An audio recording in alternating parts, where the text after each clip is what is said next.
Mrs. Draper. Yes, Norma? Is Lucille home yet? No, she's not.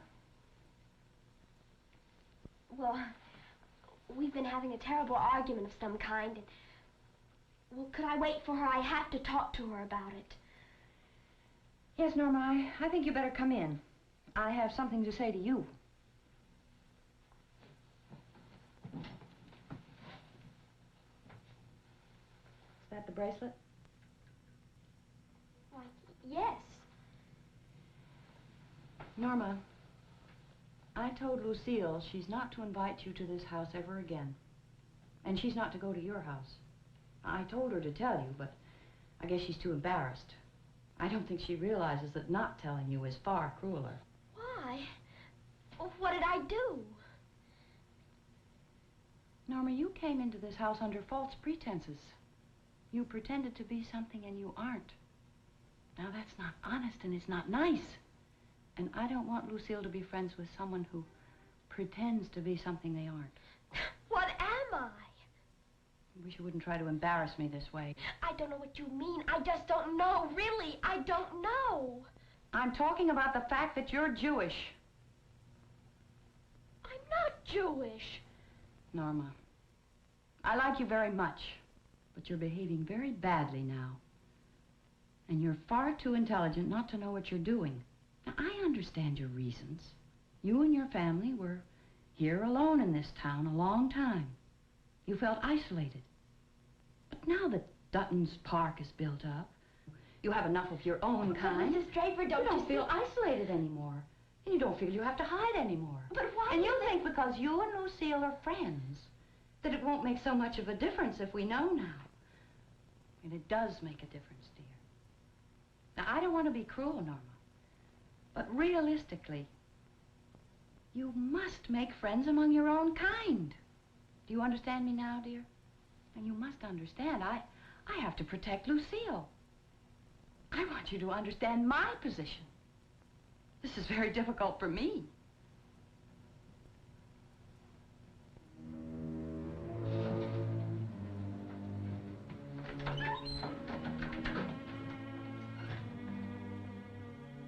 The war's over.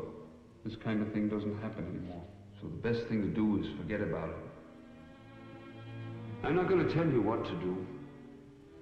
I want to, but I'm not going to. You figure things out for yourself. Whichever way you figure it, your mother and I are behind you.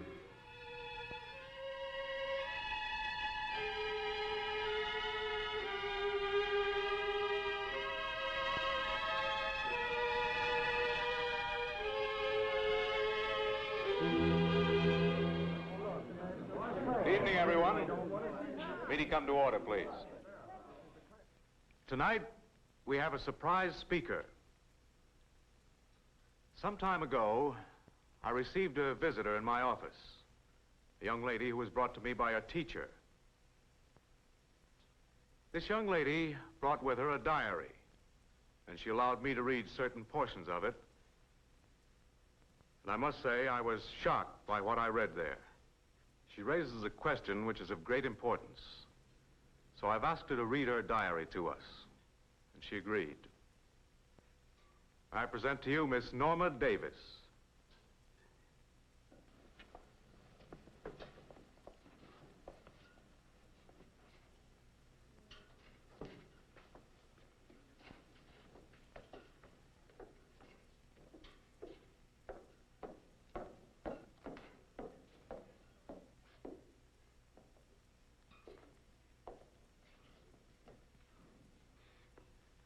The only two people who ever saw my diary before are my teacher, Mr. Carter, and Mr. Clark, the principal.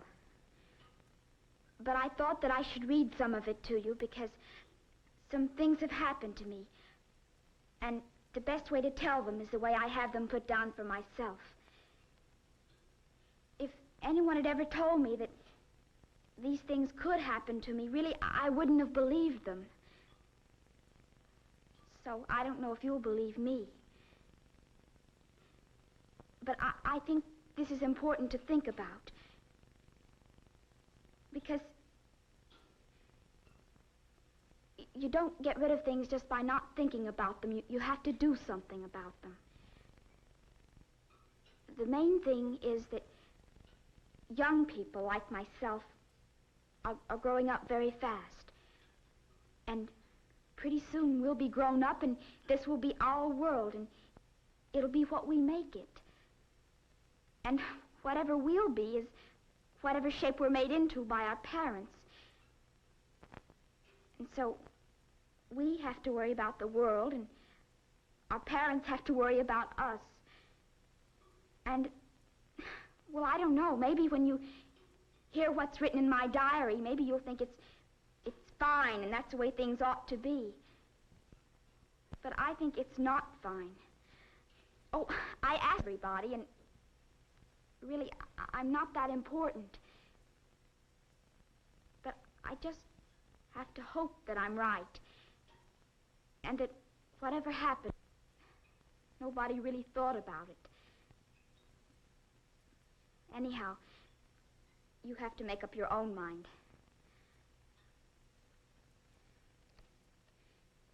It begins with my birthday.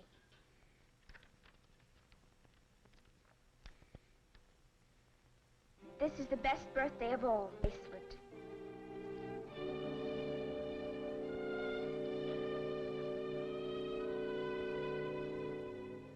It's so stupid and prejudiced. And it makes me mad to think that the only thing my very best friends care about is what other people are going to think. You can't let other people think for you.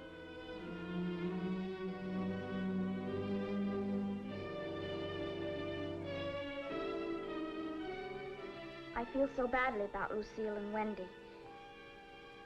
We don't fight or anything, but we're just not good friends anymore. And it's not just my imagination. It's real. Why don't I just throw this bracelet away?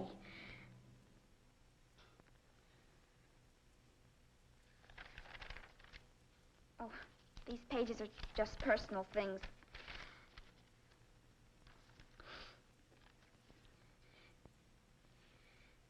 Jack had to stay late for football practice, and I was alone.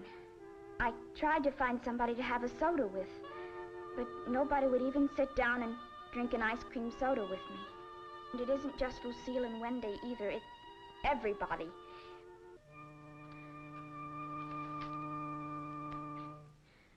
I told her I wasn't Jewish.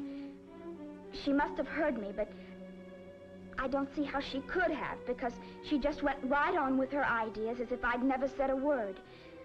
And when I left, she told me that it was very difficult for her. I really think she expects me to feel sorry for her. I can't figure anything else. I'm so confused. This is so much more than I can figure out.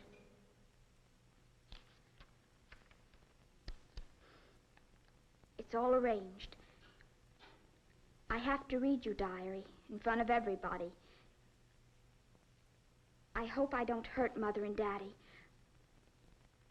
or embarrass them, or make them ashamed.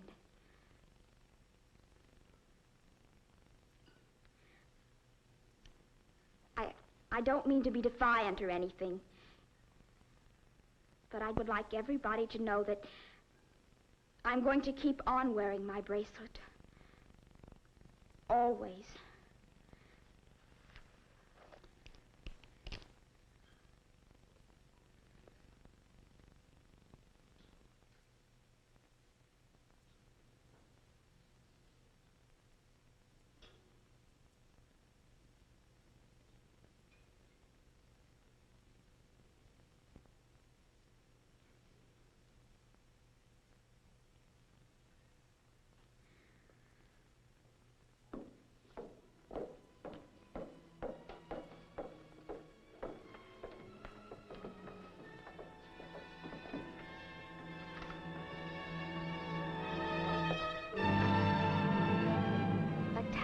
Everybody, which is a lot of people, all acting their own way.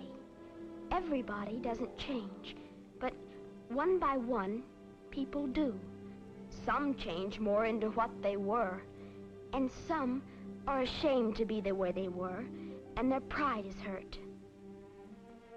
If I hurt anyone's pride, I didn't do it out of meanness. I'm sure of that.